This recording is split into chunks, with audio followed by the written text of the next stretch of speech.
Hi friends, எல்லாருக்கும் வணக்கம். எல்லாரும் எப்படி இருக்கீங்க? நல்லா இருக்கீங்களா? Welcome to Ammu's home style. இன்றைக்கி சங்கடஹர சதுர்த்தி, புரட்டாசி மாதத்தோட முதல் சனிக்கிழமை. நான் மதியத்துக்குள்ளே சனிக்கிழமை வழிபாடு தலிகை போட்டு வழிபாடு செஞ்சுட்டேங்க. இப்போ மாலை நேரத்தில் சங்கடஹர சதுர்த்தி வழிபாடு எப்படி நான் ரொம்ப எளிமையாக வீட்டில் செஞ்சுக்கிறேன் அப்படின்றத உங்களோட நான் ஷேர் பண்ணிக்கிறேங்க.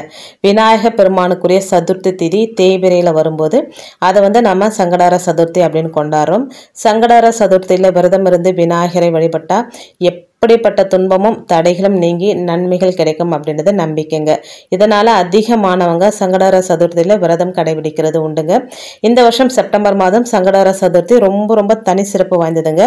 விநாயகர் சதுர்த்திக்கு அடுத்து வரும் இந்த சங்கடஹர சதுர்த்தி அன்னைக்கு என்னென்ன மந்திரங்களை சொல்லி விநாயகரை வழிபட்டோம் அப்படின்னா நம்ம வாழ்க்கையில் இருக்கிற தடைகள் அனைத்தும் விலகி வாழ்க்கையில் பலவிதமான நன்மைகளை பெற முடியும் அப்படின்ற விஷயத்தையும் தாங்க தெரிஞ்சுக்க போகிறோம். எங்கிட்ட வெள்ளருக்கு விநாயகர் இருக்கிறாரு.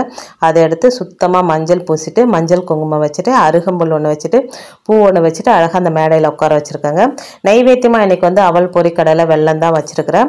அதுக்கப்புறம் விநாயகருக்குரிய தீபமும் ஏற்றிக்கிறேங்க. விநாயகருக்கு நம்ம தேங்காய் எண்ணெயில் தீபம் ஏற்றுறது ரொம்ப விசேஷங்க. ஏன்னா விநாயகருக்கு தேங்காய் எண்ணெய் தீபம் ஏற்றி அவருக்குரிய மந்திரங்களை சொல்லி வழிபாடு செய்யும்போது அதுக்கு பலன் நமக்கு அதிகமாக கிடைக்குங்க. இதையும் நான் நிறைய வீடியோஸில் சொல்லியிருக்கேங்க. ஒவ்வொரு மாதத்திலும் வரும் சங்கடஹர சதுர்த்திக்கும் ஒவ்வொரு பேர் உண்டுங்க.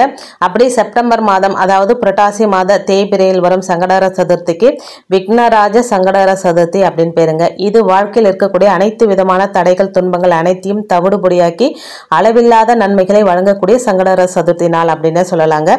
ஆவணி மாத மகா சங்கடஹர சதுர்த்திக்கு இணையான பலனை தரக்கூடியது இந்த விக்னராஜ சங்கடஹர சதுர்த்தி நாளுங்க. இப்போ எல்லாமே பூஜை அறையில் ரெடி பண்ணிட்டு இப்போ யம தீபம் ஏற்றுறதுக்காக ரெடி பண்ணிட்டு இருக்கேங்க. ஒரு அகல் விளக்கு, அதுக்கு மஞ்சள் குங்குமம் வைக்கணுன்ற அவசியம் கூட கிடையாதுங்க. வைக்கிறதா இருந்தாலும் வைக்கலாம்.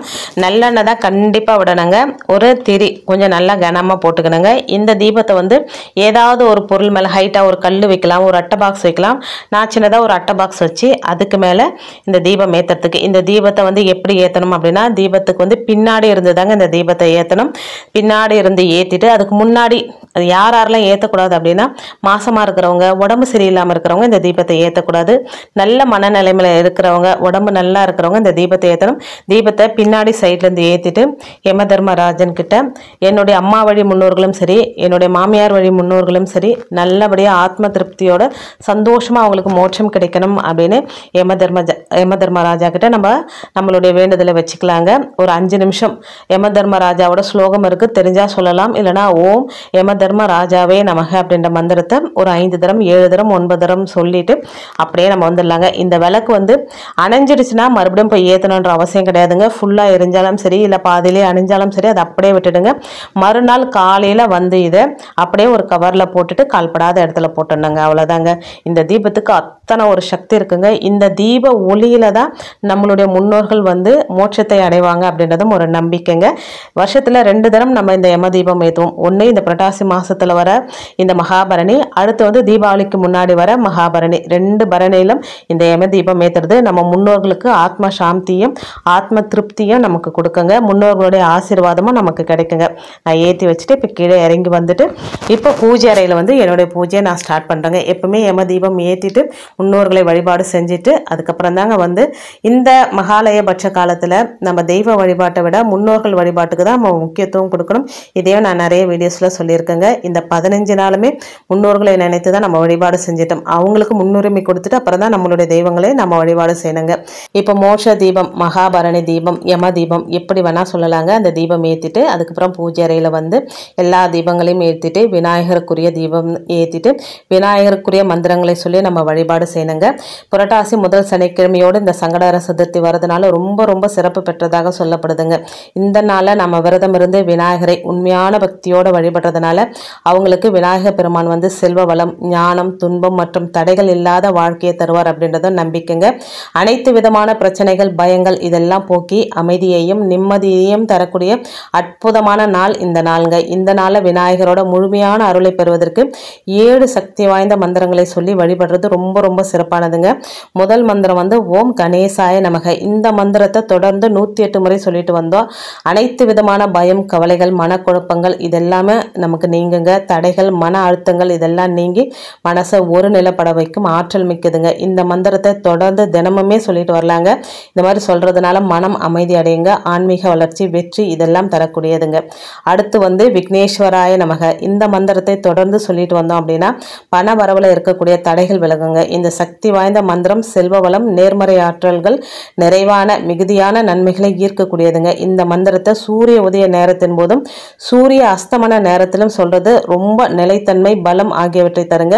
நமக்கு பண நெருக்கடிகள், வேலையில் இருக்கிற நெருக்கடிகள், தொழில் வளர்ச்சியில் இருக்கக்கூடிய தொல்லைகள், தடைகள் இதையெல்லாம் போக்கி நன்மைகளை வழங்கக்கூடியதுங்க. அடுத்த மந்திரம் வந்து ஓம் ஸ்ரீ கணேசாய வித்மகே. இந்த மந்திரம் ஆன்மீக வளர்ச்சியை தரக்கூடியதுங்க. தடைகள் அனைத்தையும் விலக்கி உயர்வான நிலைக்கு அழைத்து செல்லக்கூடிய மந்திரங்க.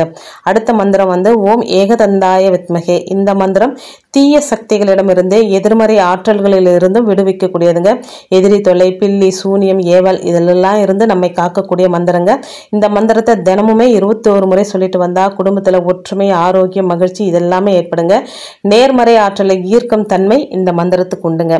அடுத்து வந்து ஓம் கணபதி ராகவே நமக. இந்த மந்திரத்தை தினமுமே சொல்லிட்டு வந்தா உறவுகள், திருமணத்தில் இருக்கக்கூடிய தடைகள் இதெல்லாமே விலகிடுங்க.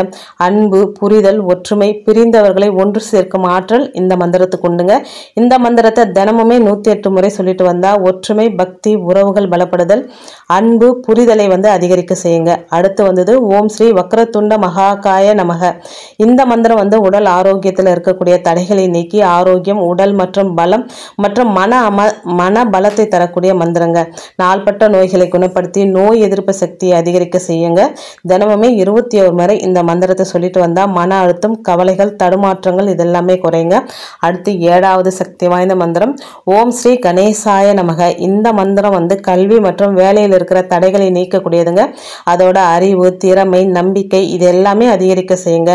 ஆற்றல் மிக்க மந்திரங்க. தினமுமே 11 முறை சொல்லி இந்த மந்திரத்தை வழிபட்டு வந்தோம் அப்படின்னா படைப்பாற்றல், கற்பனை திறன் இதெல்லாமே அதிகரிக்குங்க. இந்த மந்திரத்தை தொடர்ந்து சொல்லி வந்தால் வெற்றி, வேலையில வளர்ச்சி, வேலைக்கான அங்கீகாரம், பதவி உயர்வு இதெல்லாமே கிடைக்குங்க.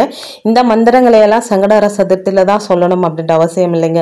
தினமுமே ஒரு தீபம் ஏற்றி வச்சுட்டு இந்த மந்திரங்களை சொல்லிட்டு வந்தோம் அப்படின்னா இது எல்லாமே நம்ம வாழ்க்கைக்கு தேவையான மந்திரங்கள் தான், எளிமையான மந்திரங்கள் தாங்க. இந்த மந்திரத்தை சொல்றதுக்கு குறைந்தது ஒரு 5 நிமிஷம் தான் ஆகும். 5 நிமிஷம் மனசார விநாயகர் பெருமானை நினைச்சு இந்த மந்திரத்தை சொன்னீங்க அப்படின்னா கண்டிப்பா வாழ்க்கையில் இருக்கக்கூடிய எல்லா பிரச்சனைகள், தடைகள் இதெல்லாமே நீங்கி செல்வ வளம் பெருகும் அப்படின்றதும் நம்பிக்கைங்க. இப்போ வந்து என்னுடைய வழிபாடை ரொம்ப எளிமையாக இன்னைக்கு வழிபாடு செஞ்சு முடிச்சுட்டு பக்கத்தில் இருக்கிற விநாயகர் கோவிலுக்கு போயிட்டு விநாயகர் பெருமானையும் தரிசனம் பண்ணிட்டு இன்னைக்கு வந்து என்னுடைய நாளை ரொம்ப பாசிட்டிவ் நாளாக இன்னைக்கு வந்து மாறிடுச்சுங்க. ரொம்ப சந்தோஷமாக இருந்தது. அப்பாவும் ஊர்லேருந்து வந்திருந்தாரா, அப்பா நம்ம வீட்டுக்கு வந்திருந்தாலே எவ்வளோ சந்தோஷம், ரொம்ப சந்தோஷமான நாளாக போச்சுங்க. மறுநாள் காலையில் இந்த தீபம் ஏற்றி வச்சிருக்க இந்த அட்டை பாக்ஸ் வந்து அந்த சூட்டில் அப்படியே உருகிடுச்சுங்க. அதை அப்படியே நம்ம அந்த இதுவோடு எடுத்து ஒரு கவரில் போட்டு கால்படாத இடத்துல போட்டுட்டு வீட்டுக்கு வந்து மூஞ்சி கை கால்லாம் கழுவிட்டு அதுக்கப்புறம் நம்மளுடைய ரெகுலர் வேலையை செய்யலாங்க. இன்றைக்கி வந்து இப்படி தான் என்னுடைய நாள் போச்சு. இன்றைக்கி வீடியோவில் நான் சொன்ன விஷயங்கள்லாம் உங்களுக்கு பிடிச்சிருந்தது அப்படின்னா சேனலுக்கு சப்ஸ்கிரைப் பண்ணி சப்போர்ட் பண்ணுங்கள். தேங்க்ஸ் ஃபார் வாட்சிங் friends. Take care and bye.